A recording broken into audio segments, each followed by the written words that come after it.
Na Amazônia, o encontro dos rios Negro e Solimões atrai turistas de todo o Brasil. Conta a lenda que as águas não se misturam porque foi ali que o líder indígena Juricaba se atirou para a morte, pelo desejo de libertar seu povo do domínio dos colonizadores.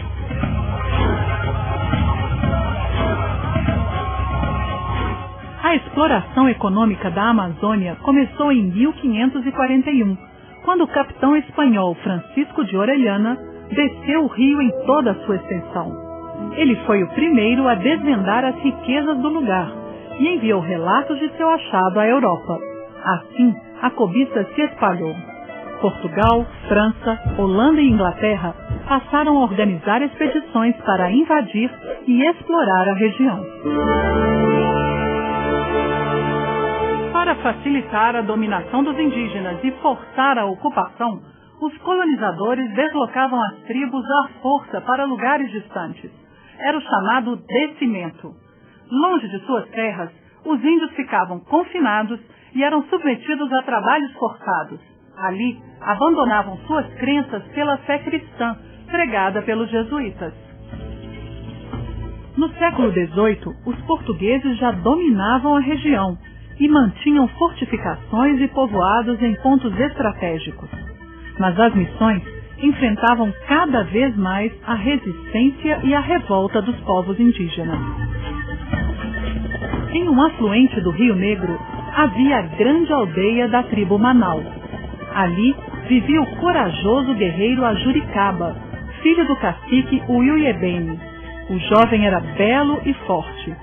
Seu nome vinha das palavras indígenas Ajuri, que significa ajuntamento, e Caba, como é conhecido o marimbondo. O que eu posso dizer, o povo Manaus esteve na região hoje Manaus, né?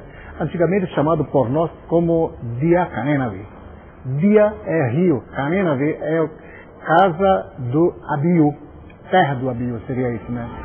Então ali que viveu esse povo. Povo guerreiro e temido, os Manaus dominavam outros grupos mais fracos. Eles chegavam a capturar indígenas inimigos e entregá-los aos brancos em troca de utensílios e armas. Com a morte de seu pai, Ajuricaba tornou-se cacique e passou a combater os colonizadores, a escravização e a exploração que eles promoviam. A resistência dele foi muito grande, né? Os portugueses se sentiram ameaçados, né? Realmente guerreavam mesmo contra os portugueses, até haver umas expedições punitivas para prender ele, para acabar com a revolta.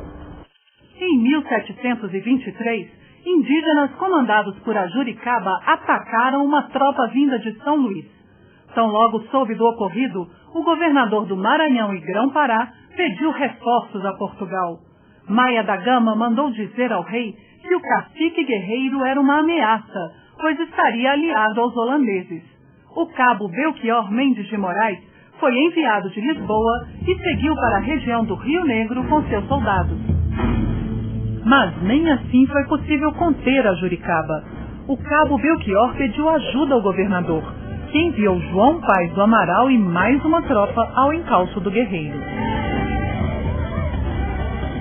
Líder de grande carisma, Ajuricaba conseguiu unir várias tribos na Confederação do Rio Negro para impedir a dominação portuguesa na região.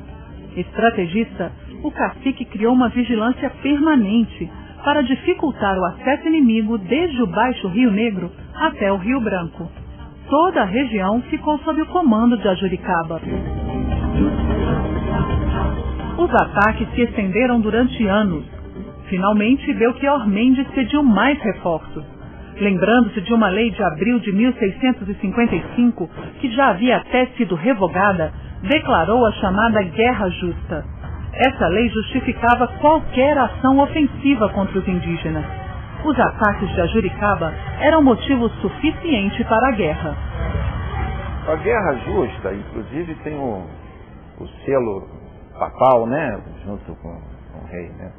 A Guerra Justa era, quer dizer, se os índios atacassem os portugueses, era justo que os portugueses atacassem, quer dizer, uma maneira só de opinião pública, né? De convencer a opinião pública disso.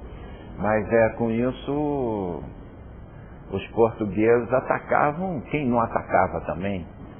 Aí era um massacre danado. O que os portugueses queriam era dominar mesmo, escravizar, explorar economicamente, né? Tomar para si o território. De Belém, seguiram numerosas tropas fortemente armadas contra a Confederação Indígena. 300 malocas foram incendiadas. 15 mil indígenas morreram, entre homens, mulheres e crianças. O jovem Cucunaça, filho de Ajuricaba, que lutava na batalha, foi uma das vítimas. Enlouquecido pela dor, o bravo cacique se lançou furiosamente sobre os inimigos. Assim, Ajuricaba foi dominado. Com ele, outros 300 indígenas foram aprisionados. No caminho de barco pelo Rio Negro até Belém, Ajuricaba reagiu, mesmo acorrentado. O cacique chegou a ferir os soldados da tropa que o conduzia. Dominado depois de muita luta, o guerreiro atirou-se nas águas do Rio Negro, desaparecendo para sempre. Era o ano de 1728. Nós dependemos de nossos rios, de nossos lagos, de nossas florestas. Esse é o patrimônio que o Brasil deve defender. O que temos melhor é o verde, é a natureza, né? Então, a Juricaba fez isso. Então, eu sou um dos Juricabas, outros ilhos são Juricabas também. Você também deve ser uma Juricaba, né? O povo brasileiro tem que defender o que é nosso. A Juricaba nasceu livre e jamais poderia se sujeitar à tirania daqueles que escravizavam seus irmãos. Ele é um símbolo de liberdade. Lutou até o fim contra a submissão do povo indígena. Pela coragem de defender sua terra e sua gente em troca da própria vida, a Juricaba é um dos construtores do Brasil.